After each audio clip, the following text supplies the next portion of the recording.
The universe still resonates with echoes of Sallallahu. The universe still resonates with echoes of Sallallahu.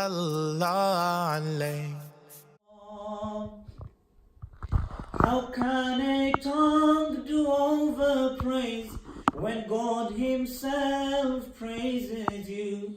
How can a tongue do over praise when God Himself praises you? Your praise shall live to see no end. Habibi ya Rasulallah. Your praise shall live to see no end. Habibi ya Rasulallah. And again here, the writer has mentioned this verse in response to an ayat of the Holy Quran. Many people say that we celebrate the birth of the Prophet sallallahu alaihi wasallam, and by doing this we praise the Prophet sallallahu alaihi wasallam too much. And the question which our ulama ask is, what is too much? Because the surah which I recited upon you from 30th part of the Holy Quran, in which there's an ayat which mentions وَرَفَعْنَا لَكَ ذِكْرَكَ, that we have raised your remembrance. And Allah Almighty doesn't say we have raised your remembrance to this much, to this extent, to this limit. No, we have raised your remembrance to such an extent where there is no limit. So for anyone to say that the remembrance or the mention of the Prophet ﷺ is too much, he is in fact going against the ruling of the Quran, because Allah Ta'ala has never mentioned what is too much. So praising the Prophet ﷺ is something which is done from the Holy Quran, and our praise is nothing. When the Holy Quran itself praises the Prophet ﷺ, our praise is nothing compared to that. How can a tongue do over praise when God Himself praises you? How can a tongue do over praise when God Himself praises you? Your praise shall live to see no end. Habibi ya Rasulallah. Your praise shall live to see no end. Habibi ya Rasulallah. In this blessed month Allah sent us a mercy for all of the worlds. In this blessed month Allah sent us a mercy for all of the worlds. You truly are the greatest gift, Habibi ya Rasulallah. You truly are the greatest gift, Habibi ya Rasulallah. And again, in this verse, he mentioned how Allah Almighty has sent the Prophet sallallahu alaihi wasallam to us as a mercy for all of the worlds. You truly are. In this blessed month, Allah sent us a mercy for all of the worlds. The Quran says, وَمَا أَرْسَلْنَاكَ إِلَّا رَحْمَةً لِلْعَالَمِينَ. And we have not sent you except as a mercy for all of the worlds. So here Allah Ta'ala is telling us that He sallallahu alaihi wasallam has been sent as a mercy for all of the worlds. And then the verse finishes off, it is truly, you truly are the greatest gift, Habibi ya Rasulullah. And again, one of the ayats I recited in my opening tilawat recitation from 22nd part of the Holy Quran, وَبَشِّرِ الْمُؤْمِنِينَ بِأَنَّ لَهُمْ مِنَ اللَّهِ فَضْلًا كَبِيرًا. That Ya Rasulullah, O Messenger of Allah sallallahu alaihi wasallam, you are not only a gift, you are the greatest gift. وَبَشِّرِ الْمُؤْمِنِينَ بِأَنَّ لَهُمْ مِنَ اللَّهِ فَضْلًا كَبِيرًا. You are the greatest gift that Allah Almighty has sent upon mankind. And this is what is mentioned in this verse here. In this blessed month Allah sent us a mercy for all of the worlds. You truly are the greatest gift, Habibi ya Rasulallah. You truly are the greatest gift, Habibi ya Rasulallah. On Judgment Day, when all will fear to stand and speak before their Lord. On Judgment Day, when all will fear to stand and speak before their Lord, upon that day we'll rise and say, Habibi ya Rasulallah. Upon that day we'll rise and say, Habibi ya Rasulallah. companion of the Prophet ﷺ who had newly accepted Islam. And prior to this, of course, he won't have completed any umrahs, prayed any namaz, or done any acts of sadaqah. And he approached the Prophet ﷺ and he said, Ya Rasulullah ﷺ, if I die today, I don't have many good deeds. I've not completed any pilgrimages. I've not respected my parents. I've not served them in a manner that I am able to, as they have not accepted Islam. I have not given much in sadaqah. I've not had that time. If I die today, what will happen to me? I don't have many good deeds. And the Prophet ﷺ, he replied that on the day of judgment, you will be brought up with those who you love. And the Sahaba mentioned that that was one of the most rejoiced days of all the companions when this announcement was made that you will be with those who you love. And why did they rejoice? Because one thing that they guaranteed, they didn't guarantee their namaz, because who knows whose namaz is accepted. Our namaz may not be worthy of being accepted. They didn't guarantee their namaz, they didn't guarantee their fast, they didn't guarantee their zakat, but what they guaranteed was their love for the Prophet ﷺ. On Judgment Day, when all will fear to stand and speak before their Lord, upon that day we'll rise and say, Habibi ya Rasulallah. And another narration which enters my mind, the likes of Sayyidi A'la Hazrat Imam Ahmad Raza Rahmatullahi Ta'ala alayhi, the likes of this individual, they all have the same tradition, the same ideology, the same belief, that on the day of judgment, when they are standing in front of Allah Almighty and they are being questioned about their deeds, they won't rely upon their deeds to enter Jannah. They won't rely upon their deeds, even though these people are the type who have sacrificed their entire life for the Prophet ﷺ. Sayyidi A'la Hazrat Imam Ahmad Raza Rahmatullahi Ta'ala alayhi, at the age of 6, he delivered his first lecture for 2 hours on the love of the Prophet ﷺ. So these people, they weren't like me and you who are sinners who sin day in and day out. They sacrificed every second of their life in the love of the Prophet ﷺ.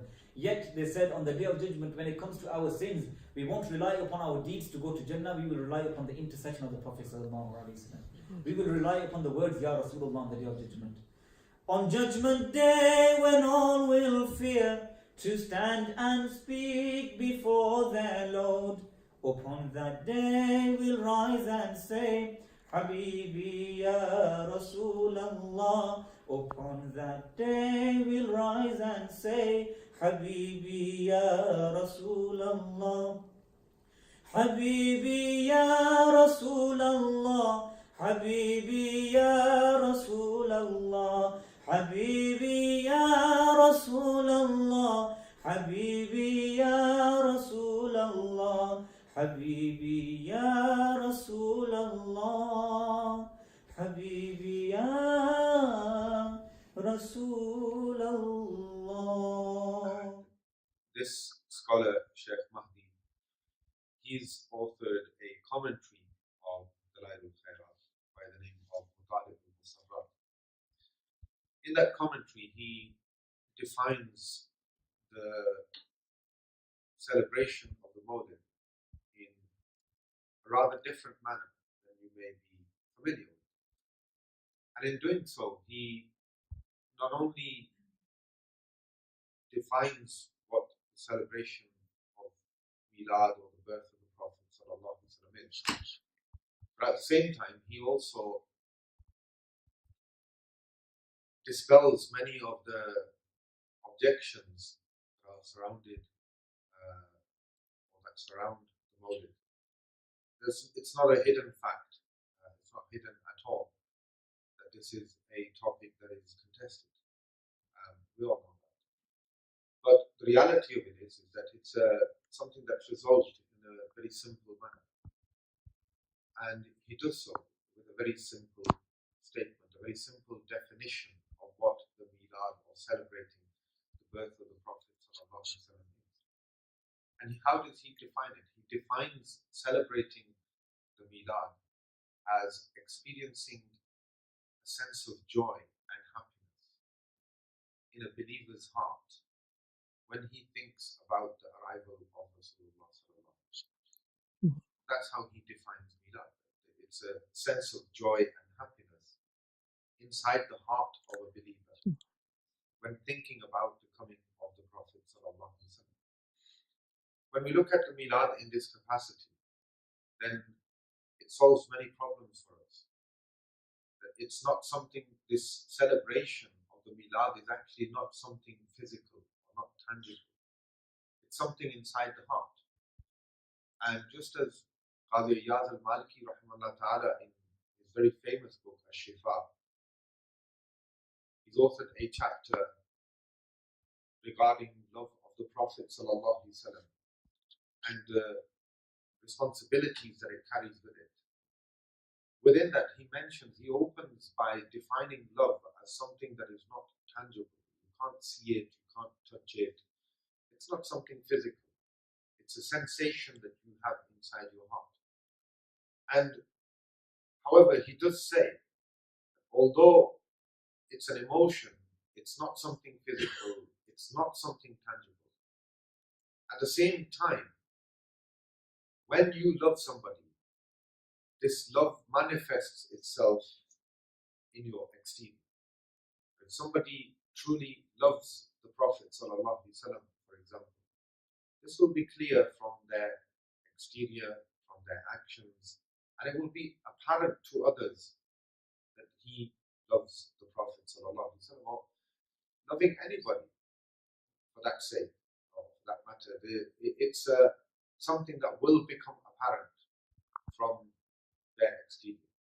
In the same way, this sense of happiness and joy, it has taken many different forms physically, and this has been dependent on the time, the culture, the traditions of the people of that locality. People have celebrated the coming of Rasulullah sallallahu alaihi wasallam in many different ways, and so some of those traditions, I fear, have become lost to quite an extent, and something that I personally feel should be revived and should be brought back. In addition to whatever else within the confines of the Sharia we are doing to celebrate the Prophet sallallahu alaihi wasallam's birth, we should at the same time be coming back to those traditions that have been lost and forgotten as well.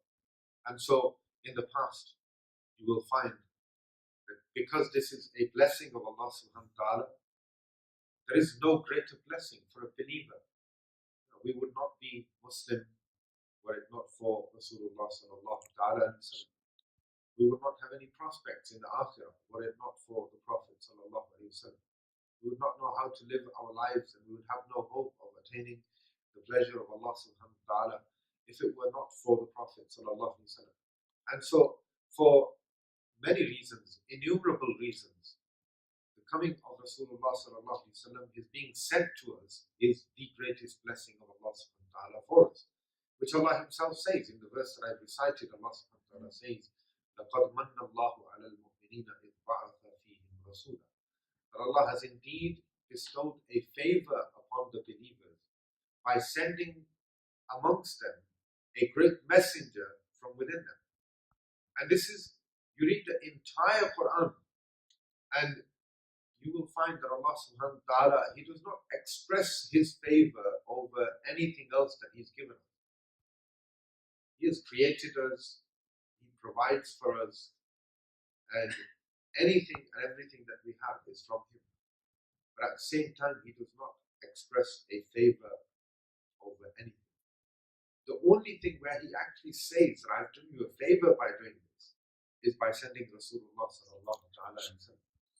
And you know, the interesting point here is Allah subhanahu wa ta'ala specifies this with the believers. لَقَدْ مَنَّ اللَّهُ عَلَى الْمُؤْمِنِينَ. Allah has done a favor upon the believers. Whereas we actually know that Rasulullah sallallahu alaihi wasallam, Allah himself says, وَمَا أَرْسَلْنَاكَ إِلَّا رَحْمَةً لِلْعَالَمِينَ. We did not send you but as a mercy for the entire creation. If everyone and everything, Muslim, non-Muslim, everyone, humans, jinnat, animals, all creatures of Allah subhanahu wa ta'ala, if they are benefiting from the mercy of Rasulullah sallallahu alaihi wasallam, why does Allah subhanahu wa ta'ala specify the believers here for this favor? Why doesn't Allah say, and also remembering that the Prophet sallallahu alaihi wasallam is sent to all the creations till the end of time. He's the only prophet and messenger of Allah subhanahu wa ta'ala, whose prophethood is universal. All other prophets and messengers were sent for a specific time or to a specific group of people. The Prophet ﷺ has been sent to everyone. If he's been sent to everyone, would it not have been more apt and more appropriate for Allah to have said, that I have sent you, that I have bestowed a favor upon all of my creation by sending Rasulullah ﷺ? It's a point to think about. Everywhere else he talks about the Prophet ﷺ, he talks about him as being sent to all of the creation, as being a mercy for all the creation. Why here does Allah subhanahu wa ta'ala limit the favor just to the believers? And so a simple answer to that is that yes, everyone benefits from the rahmah of Rasulullah sallallahu alaihi wasallam, even those who don't believe, because Allah subhanahu wa ta'ala says it is not وَمَا كَانَ اللَّهُ لِيُعَذِّبَهُمْ وَأَنْتَ فِيهِمْ. It is not befitting for Allah subhanahu wa ta'ala to punish them while you are amongst them. So this collective punishment that we know from the Quran and even mentioned in biblical texts in the Old and New Testament, those sort of collective punishments, Allah subhanahu wa ta'ala lifted them the moment the Prophet sallallahu alaihi wasallam stepped into this world. So if nothing else, then at least the world has been saved from those collective punishments. And so everyone benefits from the mercy of Rasulullah sallallahu alaihi wasallam. That's in this world. The moment you leave this world, in terms of when you are in your grave, you will be questioned. The Prophet ﷺ said, narrated in Sahih Bukhari, Kitab al-Ilm, Sayyida Asma radiallahu ta'ala, she says the Prophet ﷺ said, each and every one of you will be tested in your grave. You will be asked one question. Ma ilmuka bihadha rajul. What do you know about this person? And some of you maybe have learned 3 questions, have been taught 3 questions of the grave. Man rabbuka, who is your Lord? Ma dinuka, what is your religion? Ma kunta taqulu fi haqqi hadha rajul, what did you used to say about this person in the world? You won't find those 3 questions anywhere in Bukhari. The only narration that Imam Bukhari narrates about questions of the grave contain within it only one question. Even if you accept, and there are other sources for those 3 questions. I'm not saying they don't have a source, but they are not from Bukhari. But they have other sources for them. But even if you look at the 3 questions, the reality is that it all hinges on the last question. It all hinges on your relationship with the Prophet sallallahu alaihi wasallam. And so, when you leave this world, when you enter into the grave, the world of the barzakh, the transition period between the grave and into the akhirah is known as barzakh. And then when you go into the akhirah, into the hereafter, at every juncture, who is the reliance upon? The Prophet ﷺ said, if you wish to search for me, look for me in 3 places. Look for me at the Hawd al-Kawthar, the pool of water that was reserved for the Prophet ﷺ and his ummah, his followers. If you don't see me there, then search for me at the mizan, the scales, where people's deeds will be weighed. And if you don't see me there, then search for me at the sirat, the bridge on the hellfire, sharper than a blade, thinner than a hair, which everyone will have. That is the one and only route into Jannah. When he's there, what is he going to be doing? At the Kawthar, the Prophet ﷺ will be providing nourishment, cool and nourishing water from Al-Kawthar at a time when people will be experiencing a thirst that they have never experienced in the dunya. When he's at the Mizan, he will be stood there, ensuring that his ummah passes the test of the scales through his benevolence. When he stood at the Sirat, he will be standing there and he will be saying, Rabbi Sallim, O Allah, allow them to pass with peace. Let them pass with protection. Allah preserve them, protect them. These blessings of the Akhirah are reserved entirely for whom? They are solely for those who have believed in the Prophet. Hence, لَقَدْ مَنَّ اللَّهُ عَلَى الْمُؤْمِنِينَ. In this world, everyone benefits from the mercy of Rasulullah.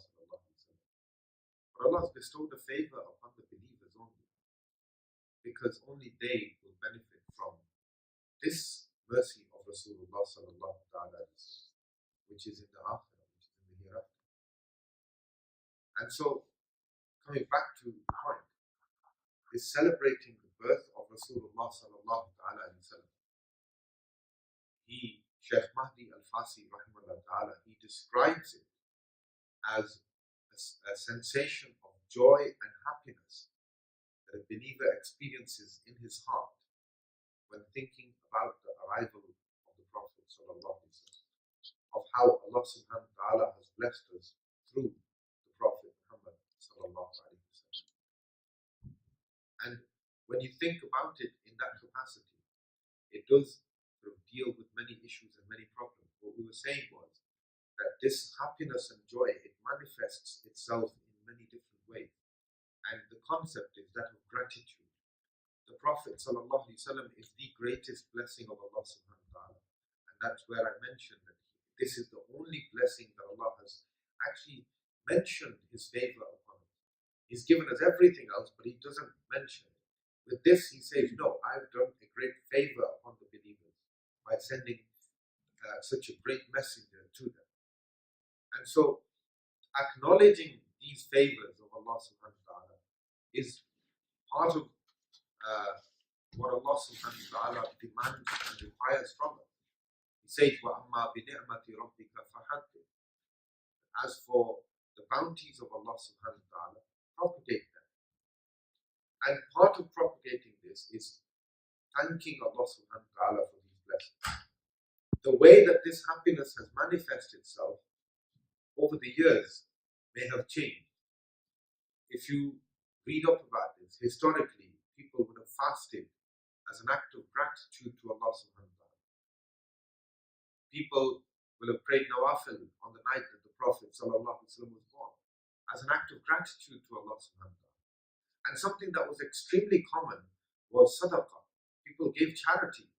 They helped others in need, especially out of this joy and happiness, celebration of the coming of Rasulullah sallallahu alaihi wasallam. This is something that perhaps needs to be revived today, brought back into our celebrations. And the reality is that as long as those celebrations are within the parameters of the Sharia, are within the parameters of what Allah subhanahu wa ta'ala has made permissible and what Rasulullah sallallahu alaihi wasallam has allowed, then any such celebration will be considered permissible.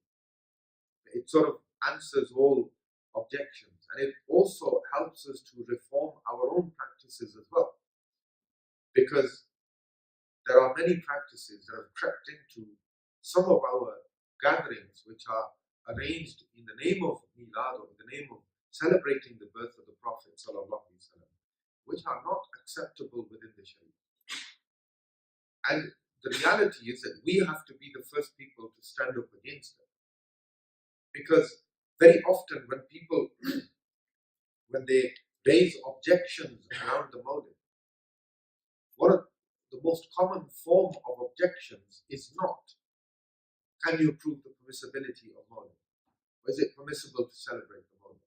But rather, something that has become more and more common is where somebody will pick up their phone and they'll show you something on Facebook, on YouTube, on whatever, and they'll say, this is your Mawlid celebration. Is this allowed in Islam? And if it's something that's not, it's our responsibility first and foremost to say it's not. And I'll be the first to tell you that there are gatherings that are taking place. There are things happening within those gatherings which do not fall within the parameters of the Sharia. If we don't speak out against them, then it will be seen as an endorsement. Then we will have to justify them, and they are not justifiable. So not only does that statement clarify what Milad is, but also helps us to rectify and reform our own practices as well. It also deals with some of the most potent objections against celebrating the birth of the Prophet ﷺ. One of the most potent objections is what? Did the Sahaba celebrate the Milad of the Prophet ﷺ? Did the companions of Rasulullah ﷺ celebrate the Milad? Now, the first question, if somebody said this to me, my response immediately would be, will you define celebrating the Milad? How do you define celebrating the birth of the Prophet ﷺ? Because my understanding, based on what Shaykh Mahdi tells us, is Milad is a sense of joy that a person experiences in his heart when thinking about Allah's blessing, Rasulullah sallallahu alaihi wasallam, and nothing else. It's all in the heart. And if you're asking me, did the Sahaba experience happiness and joy upon the coming of the Prophet sallallahu alaihi wasallam? Then of course they did. Every single one of them, for every single living moment of their lives, experienced this joy and happiness. And I would find it very extremely difficult. I think anyone would find it extremely difficult to argue differently. Those people who did not allow the water that was touching his blessed body to fall onto the ground, you question whether they experienced happiness or joy upon his arrival or not. A simple example of this, and we'll move on, we'll conclude this discussion here. A simple example of this is I want you to imagine an elderly person. And I've said this, and I've repeated this in many gatherings that I've attended, and especially this year, on the basis that this is something that you should find uplifting. This is something that you should find actually helps you to enjoy your celebrations of the birth of the Prophet sallallahu alaihi wasallam, to actually help you experience that joy and love a little bit more, if you can understand this and remember this. And something that, it's not necessarily about debating with others, but at the same time, it's about understanding your own beliefs and practices and having good faith in your own beliefs and practices. And something for you to understand, that imagine an elderly person, 80, 90, 100 years old, white hair, white beard, leaning over on a walking stick, can't stand up straight. Imagine meeting somebody like that. And you can obviously see in that person's appearance that he's very, very old. And if you were to stop him and ask him, how old are you? And he replies, I'm 10 years old, I'm 12 years old. How would you react? How would you respond? I'm sure you might be laughing to start with, and you would ask for an explanation. What does this mean? Now, let me tell you, the Sahaba were asked the same question, and they gave similar responses. An old person saying, I'm 10 years old, 15 years old. And they were asked the same question, what do you mean? How can you explain this? They were asked for explanation. The explanation was that we don't count our life before Islam. Our life began at the moment that we became connected with Muhammed sallallahu alaihi wasallam. So for those people who begin to count their life, who actually disregard completely their entire existence before Islam, and for those people who only begin to count their existence and their life from the moment that they met Muhammad sallallahu alaihi wasallam, you question whether they experience joy or happiness on his arrival or not. Ludicrous. And I think with this, it sort of just closes all arguments, because as far as I'm concerned, if somebody is sitting entirely on his own, has not joined a procession or a gathering, not put up lights, has not done anything as an act of celebration, but actually he sat on his own, and he's, for a moment, just for a moment, he's thought about the blessing that is Rasulullah sallallahu alaihi wasallam, and he's expressed gratitude to Allah subhanahu wa ta'ala. I personally believe that that one moment of gratitude may be more beloved to Allah subhanahu wa ta'ala than a lifetime of other worships of other people. And the reality is that I would ask anybody, any believer, or any person who claims belief, claims Iman and Islam, Are you pleased that Rasulullah sallallahu ta'ala alayhi wa sallam came into this world? When you think about his coming into this world, is that something that pleases you? Do you experience any joy and pleasure in your heart? I think you will find that majority of people will say yes, even those who may actually raise objections against your celebrating the Prophet. And for me, that's the end of discussion. Because I would then be saying to those people that even though you don't acknowledge celebrating the birth of the Prophet sallallahu alaihi wasallam, unknowingly, unwittingly, you have just participated in the celebration of the birth of Rasulullah. It's a simple discussion, but the purpose being for you to hold firmly to your own beliefs and your practice. Know that what you're doing is something that has a history within the Ummah, all the way into the Sahaba and companions of the Prophet sallallahu alaihi wasallam. And the theme for today's event, I'm just reminded by what's on the screen there, who is Muhammad sallallahu alaihi wasallam. Coincidentally, I've translated an article from a very famous text authored by a very prominent Arab scholar. He was born in Palestine and he passed away in Beirut. That's where he's buried. Imam Yusuf bin Ismail Nabhani, this is somebody in the recent past, a very prominent Arab scholar. He's authored a book by the name Hujjatullahi alal Alameen. It's a book that is based around the miracles of Rasulullah sallallahu alaihi wasallam. About 500 to 600 pages based on the miracles of the Prophet Muhammad sallallahu alaihi wasallam. And from that, I've taken an extract which I have translated right at the very beginning of the book. And the title of this discussion is Sayyidina Muhammad sallallahu alaihi wasallam, the supreme creation. If you ask me who is Muhammad sallallahu alaihi wasallam, my answer will be, he is the supreme creation of Allah subhanahu wa ta'ala. He is not just a prophet or messenger. He is Imam al-Anbiya, Sayyid al-Anbiya, Imam al-Rasul. He is the leader of all the prophets and messengers of Allah subhanahu wa ta'ala in every possible sense and meaning of that word. And what he mentions is something that is highlighted in the Quran. Allah subhanahu wa ta'ala says at the beginning of the third juz, تِلْكَ الرُّسُلُ فَضَّلْنَا بَعْضَهُمْ عَلَى بَعْضٍ. These messengers, we have given some of them superiority over others. مِنْهُمْ مَنْ كَلَّمَ اللَّهُ. Amongst them is the one who spoke to Allah subhanahu wa ta'ala. وَرَفَعَ بَعْضَهُمْ دَرَجَاتٍ. And some of them we raised by many ranks. And unanimously, the commentators of the Quran will tell you that those who were raised by many ranks above all the other prophets and messengers, this is referring to Sayyidina Muhammad sallallahu alaihi wasallam. And so even amongst the prophets and messengers of Allah, he is distinct. There is nobody who can parallel and equal in rank Sayyidina Muhammad sallallahu alaihi wasallam, even within the prophets and messengers of Allah subhanahu wa ta'ala. He mentions one of the unanimous beliefs of the Ahlul Sunnah wal Jama'ah. He says that it is the belief of the Ahlul Sunnah wal Jama'ah that every single prophet or messenger that Allah subhanahu wa ta'ala sent into this world, approximately 124,000 prophets and messengers came into this world.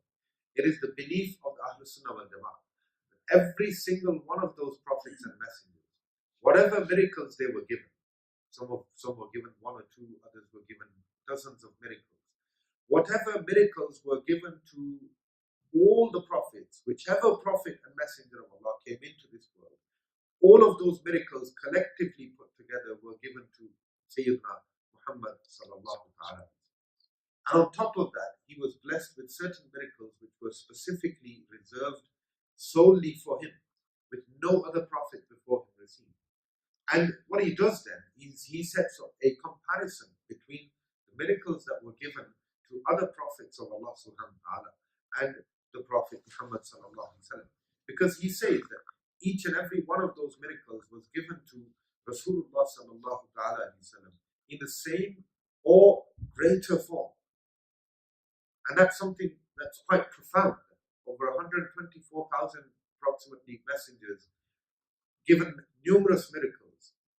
We begin to lose count of how many miracles they are.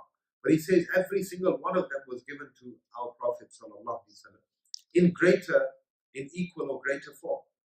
And so he sets up and explains how, by example. He begins with Sayyidina Adam alayhi salam and mentions some of the prominent prophets and messengers of Allah subhanahu wa ta'ala, all the way up to Sayyidina Isa alayhi salam. And this is something that I'd like to, it's a discourse that I'd like to take you through as an effort to address this question that who is Muhammad sallallahu alayhi wa sallam. Muhammad sallallahu alayhi wa sallam is the supreme creation of Allah subhanahu wa ta'ala. We all know that Sayyidina Adam alayhi salam has the honor of being created as the first human. And in fact, Allah subhanahu wa ta'ala says that He created him however is befitting for Allah, because remember, Allah subhanahu wa ta'ala is free from bodily form or functions. And so however is befitting to Allah subhanahu wa ta'ala, Allah says He created him with His own hands. He was the first human to be created. And if Sayyidina Adam alayhi salam has this honor, then Sayyidina Muhammad sallallahu alayhi wasallam, he has this honor that Adam alayhi salam was only created in order for Sayyidina Muhammad sallallahu alayhi wasallam to come from his progeny, from his descendants. And this is based on a narration. Sayyidina Umar radiallahu ta'ala, he narrates and he says that Sayyidina Adam alayhi salam, how was his tawbah and repentance accepted? He said to Allah subhanahu wa ta'ala, "Oh Allah, I ask you for the sake of Muhammad sallallahu alayhi wa sallam, forgive me." And Allah subhanahu wa ta'ala asked him, he said, "Adam, how do you recognize, how do you know Muhammad? When he's not been created in his physical form yet, how do you know Muhammad?" And Sayyidina Adam alayhi salam, he said, "When I was created, when I opened my eyes, when I looked into the heavens, I saw written on the pillars of your throne, La ilaha illallah, Muhammad Rasulullah sallallahu alayhi wa sallam. I saw your Allah, I saw your name and the name Muhammad joined together. And I realized at that moment that Muhammad sallallahu alayhi wa sallam must be someone who is very dear and beloved to you. So I ask you for his sake, forgive me."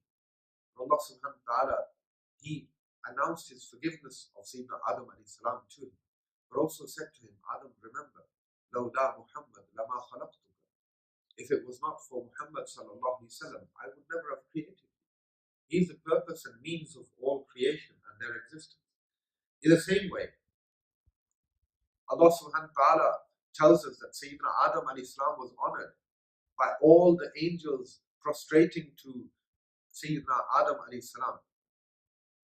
This is mentioned in numerous places in the Quran, all except Iblis. All the angels prostrated, Iblis did not. He was not actually an angel, but was there as in an honorary position. All the angels of Allah subhanahu wa ta'ala, they prostrated to Sayyidina Adam alayhi salam. But at the same time, remember, Allah subhanahu wa ta'ala says in the Quran, "Inna Allah wa malaikatahu yusalluna ala nabi." Allah's angels and Allah Himself, as is befitting for each of them, they send salutations upon the Prophet sallallahu alaihi wasallam. This is something that Allah subhanahu wa ta'ala associates with Himself. Although His sending salutations, it has a different meaning and interpretation than that of the angels and that of humans. But Allah subhanahu wa ta'ala associates this with Himself. And there, it's only the angels that prostrated to Sayyidina Adam alayhi salam. Similarly, Sayyidina Nuh alayhi salam, moving on to Sayyidina Nuh alayhi salam, Allah saved him and his followers from the flood. But He promised Sayyidina Rasulullah sallallahu ta'ala alayhi wasallam that He would not send collective punishment upon His nation, as I mentioned previously. This is narrated in Surah number 8, verse number 33. Allah promised Rasulullah sallallahu ta'ala alayhi wasallam that it is not befitting for Allah subhanahu wa ta'ala, and it is not for Allah to punish them while, O beloved Muhammad sallallahu alayhi wasallam, you are still among he lifted and raised collective punishment altogether for Sayyidina Rasulullah sallallahu alaihi wasallam. And Imam Fakhruddin Razi rahimahullah ta'ala, he talks about this miracle of Sayyidina Nuh alayhi salam. And he says, Sayyidina Nuh alayhi salam, Allah saved him, he built his ark, and Allah subhanahu wa ta'ala protected him and those who were with him in the ark from drowning. But he says that, the ship that was built, the ark that was built, it was built and it was designed in order to float on water. This flood and this storm was one that the world has never seen before this, will never see after this. Water from the heavens, water coming out of the surface of the earth as well. And even the great mountains in the world were submerged in the water. So Sayyidina Nuh alayhi salam, Allah subhanahu wa ta'ala blessed him with this miracle where his ark, it floated on these huge quantities of water. But at the same time, Rasulullah sallallahu ta'ala alayhi wasallam, Imam Fakhruddin Razi, the author of Tafsir al-Kabir, he mentions, he says that Rasulullah sallallahu ta'ala alayhi wasallam was once sitting beside a pool of water when a person came to him and he said to the Prophet sallallahu alaihi wasallam that if you are truly the last and final messenger of Allah subhanahu wa ta'ala, if you are a messenger of Allah, then show me a miracle and I will believe in it. The Prophet sallallahu alaihi wasallam said to him, tell me what it is that you wish to see. And he then said to the Prophet sallallahu alaihi wasallam that across this stream or across this pond, there's a tree. I wish for you to call to that tree, and I want to see the tree uprooting itself, walking along the water, coming to you. Sayyidina Imam Fakhruddin Razi rahimahullah ta'ala, he says that the boat and ark that was built by Nuh alayhi salam was built by design to float. Trees, whole trees, uprooted from the ground, are not designed to float. He says, this tree, upon indication of Rasulullah sallallahu alaihi wasallam, it uproots itself and starts walking along the surface of that water, across that pool of water, and comes and prostrates in front of Rasulullah sallallahu alaihi wasallam. This is something that is far more amazing and more defiant of logic than an ark that is built to float on water. Sayyidina Ibrahim alayhi salam, he talks about Sayyidina Ibrahim alayhi salam. He says that when Sayyidina Ibrahim alayhi salam was cast into the fire of Namrud, the fire turned to a bed of roses for him. The Quran is testament to this. Allah subhanahu wa ta'ala commanded that huge fire. And there's narrations which mention that this fire that he had lit was so huge, the flames were so huge, that birds were unable to fly over it. The intensity of the heat was such.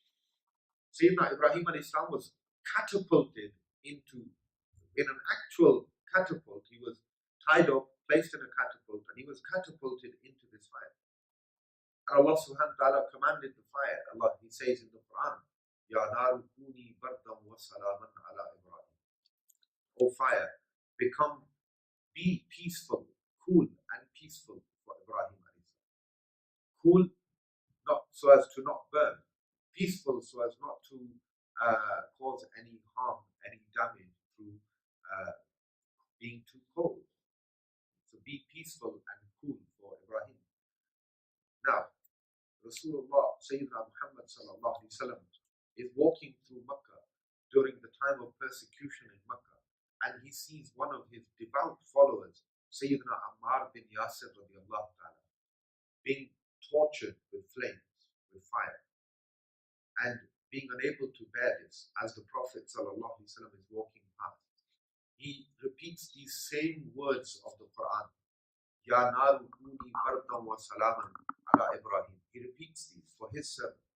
Ya naru kuni bardam wa salaman ala Ammar kama kunti li Ibrahim. He says, "O fire, be cool and peaceful for Ammar, just as you were for Ibrahim alayhi salam."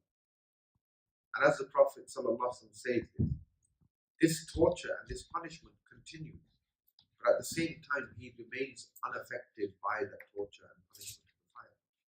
This is a miracle that is given through the tongue of Rasulullah ﷺ. And there is a narration in which it's mentioned that on one occasion, Sayyidina Fatima radiallahu anha, she's making bread at her home in a clay oven, and Rasulullah sallallahu ta'ala alayhi wasallam, Sayyidina Muhammed sallallahu alayhi wasallam, enters into her home, and he offers to help, and so she's placing the bread into the oven, and Prophet Muhammad sallallahu alayhi wasallam, he takes some dough and makes the form of bread out of it and places it into the oven. Sayyida Fatima radiallahu ta'ala, she says that I'm watching, and the bread that I'm putting into the oven is cooking and I'm taking it out, but the piece of dough that the Prophet sallallahu alaihi wasallam has placed inside the oven, never mind cooking, even the moisture inside the dough has not dried, because it's been touched by Rasulullah sallallahu alaihi wasallam. So he moves on then. Sayyidina Musa alayhi salam. Sayyidina Musa alayhi salam is given a number of miracles by Allah subhanahu wa ta'ala, very famously narrated in the Quran. First of all, one of his miracles, the glowing hand.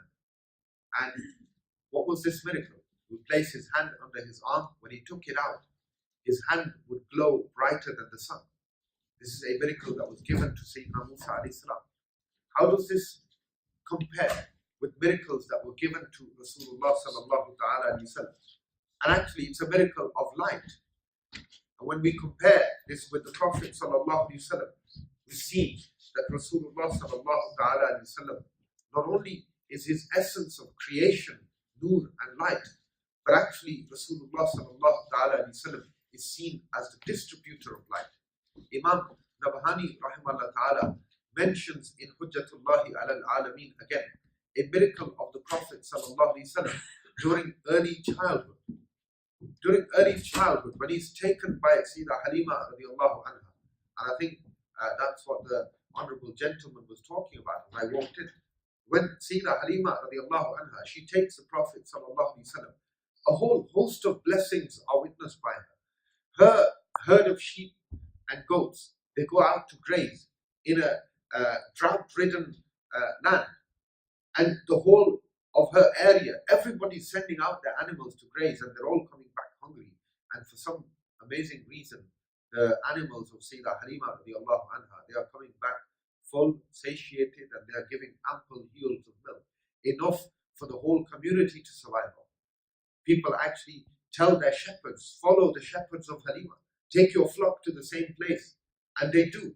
But still the same result. There's nothing there for them to eat, but their flocks are coming back hungry, and Halima's flocks, they are coming back fed and producing milk. And many other blessings were witnessed by her. But one thing in particular, she says that a few days later, some of the local women, they came back, they came to my house, they knocked on the door, and they asked me, they said, Halima, where have you suddenly come into all of this wealth and money from? How have you suddenly become so rich and wealthy? Now, when we think of riches, we think about money, obviously. But this is a different time. And so they ask her, where have you become so wealthy from? And she says, why are you asking me this? What's the purpose? And they say that we've been observing for a number of nights that you have lamps lit in your home all night long. And oil for burning in lamps is a precious commodity. And how have you managed to get a hold of so much of this that you are able to burn lamps in your home all night long? And her response was that these lamps that you see, this light that you see, by Allah, I have not come into any hidden treasure, any hidden wealth. Actually, it is the light that emanates from the face of this blessed child. This is what you see lighting up my home all night long. And Sayyidah Halima Sadiya radiallahu anha, she mentions, Imam Nabhani mentions it, that part of those blessings was that when people became ill or their animals became ill, they would come or they would bring their animals to Halima Sadiya radiallahu anha, and they would take this baby's hand and place it on their bodies or on the bodies of those animals where they were suffering, and Allah would alleviate their suffering and their pain. His blessings, they became very apparent very, very quickly, and people acknowledged them and they came to seek from them. Now, not only was he Nur in his essence of creation, but also was distributor of Nur. There's a very famous hadith regarding Sayyidina Qatada bin Nu'man radiallahu ta'ala. He once prayed Salatul Isha with the Prophet sallallahu alaihi wasallam on a very dark night. The Prophet sallallahu alaihi wasallam, as he was leaving, took off a branch from a tree and handed it over to him. As the moment that it left the hand of Rasulullah sallallahu alaihi wasallam, it began to glow like a torch. And the Prophet sallallahu alaihi wasallam said, "Take it with you, and it will light your way for 10 yards around you. When you get to your home, you will find a black-colored snake inside your home at such and such a place. Make sure you beat it and remove it from your home." Sayyidina Qatada radiallahu ta'ala surely as he arrives, he goes to that very place indicated by the Prophet sallallahu alaihi wasallam and finds this snake and removes it from his home. It's a very famous Sahih narration. And so the Prophet sallallahu alaihi wasallam, Sayyidina Musa alayhi salam's hand glowed, but the Prophet sallallahu alaihi wasallam is distributing this nur and light even amongst his companions.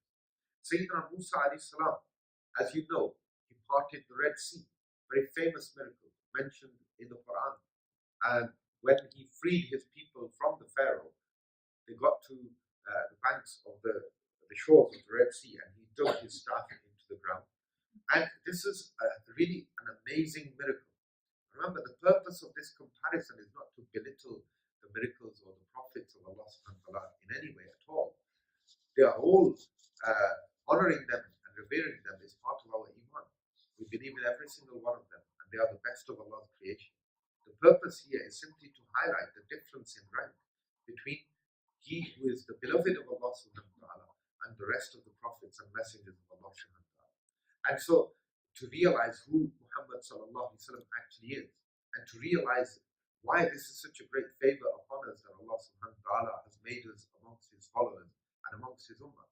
Sayyidina, this was an amazing miracle. If you read the Quran, Surah Baqarah, where this miracle is mentioned, the commentators actually mention that Sayyidina Musa alayhi salam, he dug his staff into the ground and the sea parted. But not just in one way, not just like as I look in front of me, you have this staircase in the center and you have the seats on either side. No. There were 12 tribes amongst the Israelites, stemming from the 12 sons of Sayyidina Yaqub alayhi salam. 12 tribes. When he dug his staff into the ground, the sea, the water rose, and it parted and made 12 different paths for each tribe to walk in. And not only this, the commentators, they mentioned, if you can imagine the water of the sea parting and making a path, huge towering waves, and extremely frightening that would be. Allah subhanahu wa ta'ala, so as not to frighten them, he arranged as part of this miracle that there were actually windows inside those huge walls and waves of water, where those 12 tribes were walking on these paths, looking at each other, talking to each other through these windows. Huge miracle of Sayyidina Musa alayhi salam parted the Red Sea. When the Prophet sallallahu alaihi wasallam was challenged to prove his prophethood, he went and climbed a peak within Makkah al-Mukarram, and he was demanded to split the moon into two. What did he do? He simply raised his finger and pointed towards the moon, and the moon split into two. And Imam Nabhani actually talks about this. He talks about how this was witnessed all around the world, wherever it was nighttime, wherever the moon was visible. This miracle of Rasulullah sallallahu alaihi wasallam was witnessed. And he says that the difference is clear. Although a great and amazing miracle of Sayyidina Musa alayhi salam it was affecting something within our world on this earth. And the Prophet ﷺ, with his miracle, is affecting the celestial body. Difference is clear and apparent. Sayyidina Musa alayhi salam, he struck a rock, again mentioned in the Quran. When he struck this rock, 12 springs emerged, again for the 12 different tribes. They each had a source of pure water to drink from. But he mentions here, he says that stones are from the elements of the earth. And if you dig deep enough into the earth, pretty much, surely you will hit the water table underneath that land and you will come to water. And so he says water naturally does come from the ground. It was an amazing miracle that Sayyidina Musa alayhi salam simply struck his staff on the rock and these 12 springs emerged. What about Rasulullah sallallahu alaihi wasallam? He mentions a very, very famous narration. And this is narrated around different journeys. One of those journeys that's narrated is Tabuk, where the Prophet ﷺ took an army of up to 70,000 people. Now, I don't know, I'm not an ardent follower of football in particular. So, thinking about the capacity of certain stadiums, 70,000 people is a lot of people. If you actually encountered 70,000 people in one go. This was, according to some narrations, this was the size of the army that went with the Prophet ﷺ to Tabuk. They ran out of water. What did the Prophet ﷺ do? He said, bring me whatever you have, even if it's a few drops. Bring it to me. He's presented with a container of water with a few drops of water in it. And he places his fingers inside that bowl of water. And water begins to pour out of his fingers. And up to 70,000 people, according to some narration, they drink from that, they take for their needs, for their animals. He says that water naturally can come from the ground if you dig far enough.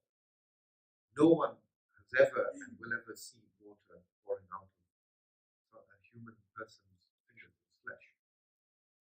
There's even the discussion here that in terms of people talk about the blessings of virtues of different waters, and Zamzam in particular, whether Zamzam is more blessed or that water that came out of the fingers of Rasulullah sallallahu alaihi wasallam. And the associations are very clear, the answer is clear. So, moving on, Sayyidina Yusuf alayhi salam, given half of beauty. The Prophet himself mentions in the Sahih narration, Allah divided beauty into two. Half was given to Yusuf alayhi salam, half was given to the rest of the world. And the scholars have raised a question there that comes into the mind. Is the Prophet included in that, the rest of the world? If half was given to Yusuf alayhi salam and half to the rest of the world, is the Prophet included in that other half? And the answer is no. Beauty is not something tangible. It's not something you cut in half and give half to one person and half to other people. No. This is relative. Relative to what? In relation to the beauty of Rasulullah sallallahu alaihi wasallam. Relative to the beauty of Muhammad sallallahu alaihi wasallam, Yusuf alayhi salam was given half. And you know what the effect of that half of the beauty of Rasulullah sallallahu alaihi wasallam was? The Quran is testament to this. That those women of Egypt, they sat there cutting through their citrus fruits. And it's interesting that the commentators mentioned that it was a citrus fruit because it's acidic. And when that sort of residue or the juice from within that citrus fruit would have got into those wounds, that's going to sting even more. But they cut through the fruits, through their fingers, without realizing, without any sensation of pain, because they were so engrossed in this miraculous beauty of Sayyidina Yusuf alayhi salam. وَقَطَّعْنَا أَيْدِيَهُنَّ وَقُلْنَا حَاشَ لِلَّهِ مَا هَذَا بَشَرٌ. Surah Yusuf. Allah says they cut into their fingers and they said, by God, he is not a human. He must be an angel. And this is the effect of half the beauty of Rasulullah sallallahu alaihi wasallam. See, the Aisha radiallahu anha, she says that if those women had caught one glimpse of my beloved, they would have done far more than just that. Sayyidina Dawood alayhi salam, given the ability to mold metals with his bare hand, didn't need to be heated up, didn't need to be hammered, he could mold metal with his hand. The touch of Rasulullah sallallahu alaihi wasallam is able to bring back to life dead trees. It's something completely different. Sayyidina Salman Farsi radiallahu ta'ala, Imam al-Tirmidhi rahimahullah ta'ala mentions in his Shama'il, the references to the story of Sayyidina Salman al-Farsi radiallahu ta'ala. As you know, he became captured as a slave when he got to Madinah, when he arrived there. Eventually, the Prophet sallallahu alaihi wasallam helped to set him free. The agreement that he had with his owner was that you give me this quantity of gold and you plant 200 trees, and the moment they all give fruit, I will set you free. The Prophet sallallahu alaihi wasallam gives him a small piece of gold, looks at it and says, Ya Rasulullah, how is this going to be sufficient? He's asked me for a substantial quantity of gold. And the Prophet ﷺ says, take it, it will suffice. And this is what the nature of a miracle is, that it defies logic. To you and me, it is unbelievable because it is miraculous. How can a small quantity of gold be equal in weight to something that you would expect from a large quantity of gold? But actually it does. When it's weighed, it weighs exactly whatever was required. Those 200 trees, the Prophet ﷺ said to the Sahaba, help your brother. They came carrying small trees, as many as they could. And the Prophet ﷺ commanded, he said, go and dig the holes. I will come and plant the trees myself. And so he came, he planted all of those trees by himself, except for one. All of those trees, they gave fruit that same year, except for one. Sayyidina Salman radiallahu anhu came back, he said, Ya Rasulullah sallallahu, the agreement is not complete. He said 200 trees and all of them need to give fruit. Only 199 of them have, one of them hasn't. The Prophet sallallahu asked, what is with that tree? Why did it not give fruit? And Sayyidina Umar bin Khattab radiallahu anhu, he stood and he said, O Messenger of Allah, I know why it's not giving fruit. Because that tree was planted by me. You did not plant that tree. The Prophet ﷺ went back and it was dug out and it was planted again with the hands of Rasulullah ﷺ and came into fruition immediately. It brought fruit immediately. This is how the Prophet ﷺ affects living creatures. Sayyidina Sulaiman alayhi salam, given the ability to speak to animals, the Prophet ﷺ, when Abu Jahl came with pebbles in his hand, very, very famous. Animals are living creatures. If Allah gives them the ability, or Sayyidina Sulaiman alayhi salam, to understand their speech and conversation. Who's ever heard of rocks and trees speaking? The Prophet ﷺ, Sayyidina Ali radiallahu anhu narrates, around the time of the announcement of prophethood, I would walk through the cities of Makkah, through the valleys of Makkah with the Prophet ﷺ, and every rock and every tree that we walk past would say, Assalamu alayka ya Rasulullah. So compare the two miracles that were given to the Prophet ﷺ. And Sayyidina Sulaiman alayhi salam was given control over the winds. They would carry him wherever he went. When the Prophet ﷺ was invited to the Mi'raj, Allah sent for him the Buraq. Sayyidina Sulaiman alayhi salam was given command over Jinnat. The Prophet ﷺ was given not just command over them, but many of them came and they accepted Iman with the Prophet ﷺ. And finally, I've kept this brief. I've chosen and selected from what I had in front of me. Finally, Sayyidina Isa alayhi salam, Allah blessed him with the healing touch, as you know, and he was blessed with the miracle of cure and healing, even to the extent that he was able to, and he demonstrated bringing back to life people who had died. There's no greater ailment than death, and it's nothing that can be cured and will never be able to be cured, but he demonstrated that. What about the Prophet sallallahu alaihi wasallam? Finish on this point. You want to know who Muhammad sallallahu alaihi wasallam is? Then Muhammad sallallahu alaihi wasallam is the remarkable individual whose saliva is a universal cure for all ailments. Whose saliva is a universal cure for all ailments. There may be some, I'm not sure if there's a faculty of medicine here, but there may be some students of medicine here. There is no medicine that has been discovered that is a universal cure for all illness. There is no medicine that has been discovered or created that is instantaneous. The Prophet Muhammad sallallahu alaihi wasallam's saliva is a universal cure. Whether it's Sayyidina Qatada radiallahu ta'ala at Badr with his eyeball on his hand, come out of the socket, carrying it on his hand. Whether it's Sayyidina Muaz radiallahu ta'ala with his arm cut off, carrying his arm in his hand.